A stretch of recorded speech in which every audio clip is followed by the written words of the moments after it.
Baik, Assalamualaikum warahmatullahi wabarakatuh. Yang terhormat kepada Bapak Jamri, SPD MPSI, dan teman-teman yang saya banggakan.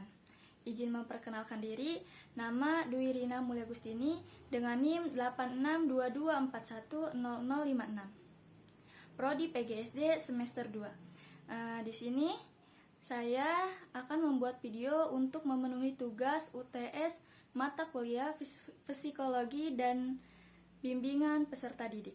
Di sini saya akan menjelaskan tentang materi yang berjudul Pembelajaran Peserta Didik. Pembahasannya ada yang pertama ada pengertian pembelajaran, yang kedua ada ciri-ciri perilaku hasil belajar, yang ketiga ada teori-teori pembelajaran, yang keempat ada ragam strategi pembelajaran. Yang pertama ada pengertian pembelajaran. Pembelajaran adalah suatu interaksi peserta didik dengan pendidik yang tujuannya untuk memperoleh pengetahuan, keterampilan, sikap, dan nilai-nilai yang dibutuhkan untuk berkembang secara optimal. Sedangkan perkembangan menurut psikologi adalah proses internal yang kompleks. Hal ini didukung oleh Yusuf 2002 yang menyatakan bahwa pembelajaran merupakan hasil dari aktivitas mental dan emosional peserta didik yang terlibat secara sadar dalam proses memperoleh pengetahuan, keterampilan, nilai, dan sikap. Maka dari itu, pembelajaran harus dirancang untuk merangsang kemampuan berpikir kritis, kreatif, dan reflektif. Setelah kita mengetahui tentang pengertian pembelajaran, sekarang kita beralih ke ciri-ciri perilaku hasil belajar. Hasil belajar mencerminkan pencapaian peserta didik setelah mengikuti proses pembelajaran. Menurut Bloom, hasil belajar dapat dikategorikan ke dalam 3 domain utama. Yang pertama ada kognitif, efektif, dan psikomotorik. Ketiga domain ini tidak dapat dipisahkan karena saling melengkapi dan membentuk individu secara menyeluruh. Yang selanjutnya ada teori-teori pembelajaran. Teori-teori pembelajaran merupakan kerangka konseptual yang memberikan panduan dalam memahami bagaimana peserta didik belajar. Setiap teori lahir dari perspektif yang berbeda dan memiliki implikasi praktis yang beragam dalam dunia pendidikan. Beberapa teori utama dalam psikologi pendidikan antara lain ada teori behavioristik, yang kedua ada teori kognitif, dan yang ketiga ada teori humanistik. Teori behavioristik.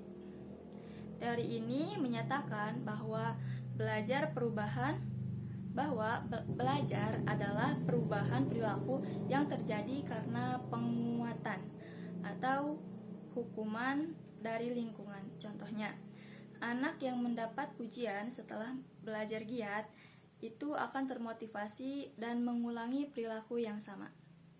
Artinya, kita juga bukan harus menguatkan kepada anak-anak yang rajin saja, tetapi kita juga harus menguatkan kepada anak-anak yang kurang dalam belajar. Kita harus menyemangati mereka juga agar semangat dalam belajar. Yang kedua ada teori kognitif. Teori ini melihat belajar sebagai proses aktif membangun pengetahuan dalam pikiran siswa. Siswa dianggap sebagai makhluk berpikir yang memproses informasi, bukan hanya bereaksi terhadap rangsangan. Ciri-ciri pemahaman, ingatan, dan pemecahan masalah. Yang ketiga ada teori humanistik. Teori ini menekankan bahwa tujuan utama belajar adalah membantu siswa tumbuh sebagai manusia seutuhnya, baik secara intelektual maupun emosional. Yang selanjutnya ada ragam strategi pembelajaran.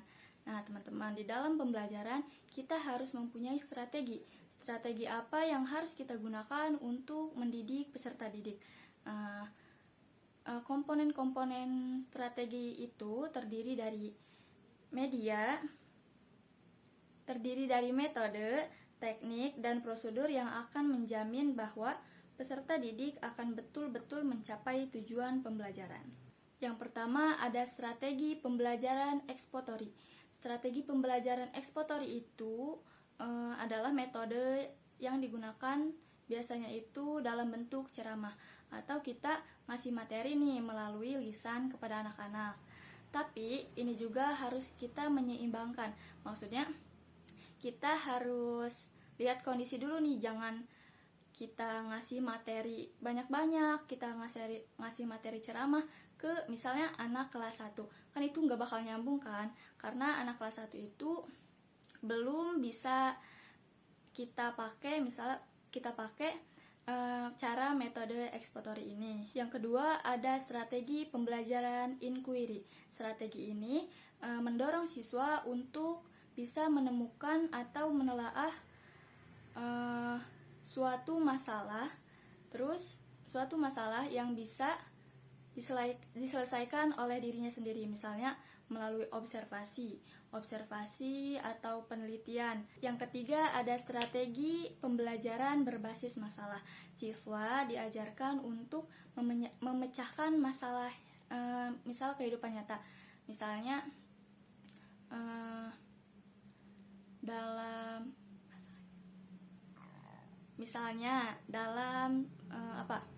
misalnya di kali itu terjadi banjir karena saluran airnya yang tersumbat. Nah, di situ siswa diajarkan untuk mencari solusinya. Kenapa sih bisa terjadi banjir? Misal karena apa banjir ini gitu. Itu strategi pembelajaran dalam bentuk masalah. Yang selanjutnya strategi pembelajaran kooperatif. Strategi pembelajaran kooperatif itu adalah strategi kelompok. Jadi siswa diajarkan untuk berkelompok dan saling membantu gitu, tidak masing-masing lagi. Itu strategi pembelajaran kooperatif. Yang selanjutnya adalah strategi pembelajaran efektif. Strategi ini menekankan kepada siswa untuk bertoleransi. Karena apa? Karena toleransi itu sangat penting. Karena bisa membentuk pembentukan sikap, nilai, dan emosi siswa dalam proses pembelajaran. Yang selanjutnya ada strategi pembelajaran aktif. Di sini siswa ditekankan untuk aktif dalam pembelajaran, misalnya dalam presentasi, dalam kerja kelompok. Jadi di situ siswa diajarkan untuk aktif. Nah, teman-teman, jadi itu adalah pembahasan yang bisa saya sampaikan. Yang pertama itu tentang pengertian pembelajaran. Yang pertama itu ada pengertian pembelajaran, yang kedua ada ciri-ciri perilaku hasil belajar, yang ketiga ada teori-teori pembelajaran, yang keempat itu ada ragam strategi pembelajaran. Nah, kesimpulannya,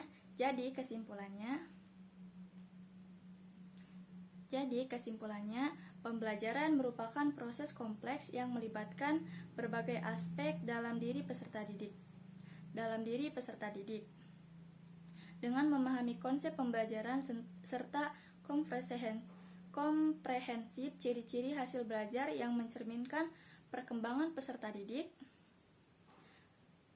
dan teori-teori pembelajaran yang relevan, maka proses pendidikan dapat diarahkan pada pengembangan manusia yang seutuhnya. Pembelajaran bukan sekedar proses menyampaikan informasi, tetapi juga melibatkan pengembangan kemampuan berpikir, pembentukan sikap, dan pengasahan keterampilan. Mungkin hanya itu yang bisa saya sampaikan, kurang lebihnya mohon maaf. Wassalamualaikum warahmatullahi wabarakatuh.